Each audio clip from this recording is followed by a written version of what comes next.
Well, that was the 5th constituency, and it's considered the largest constituency in Kuwait, which housed more than 166,000 voters.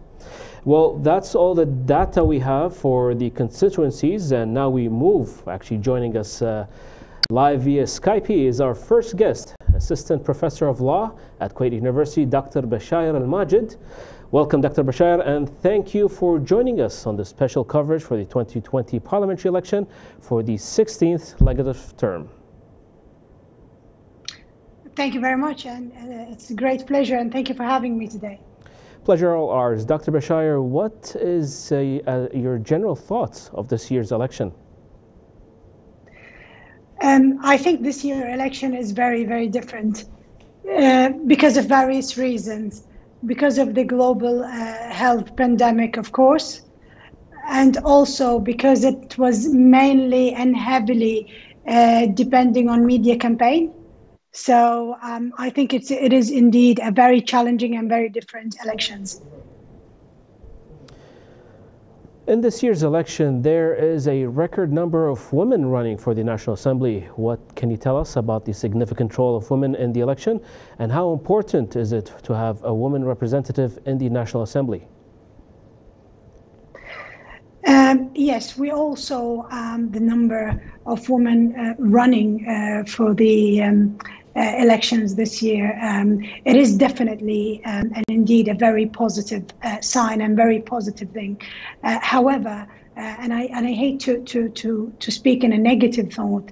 I hate to speak in a negative tone, if I may, but I don't think that women have an equal chance as men. I wish them all the best, and they're trying very hard. We've seen them speaking, we've seen them on social media and the regular media, of course. They're trying to express themselves, they're trying to explain their case.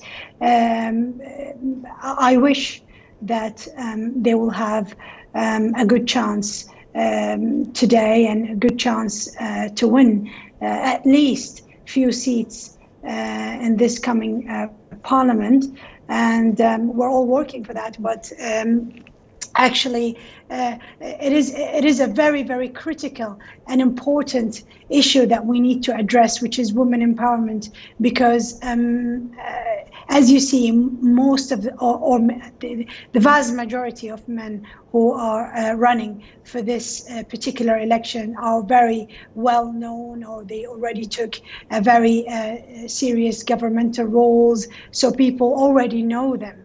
However, the women candidates, they're trying to introduce themselves, some of them, they're trying to introduce themselves for the first time, and it is challenging also for the voters to trust them and to understand what they're willing to give in this very short month or two period. Well, we've been following the elections so far, and I'm quite impressed with the amount of turnout of candidates, women candidates, who are joining us. But to follow this further case, the important role of women in the parliamentary election, let's take a look at this special report.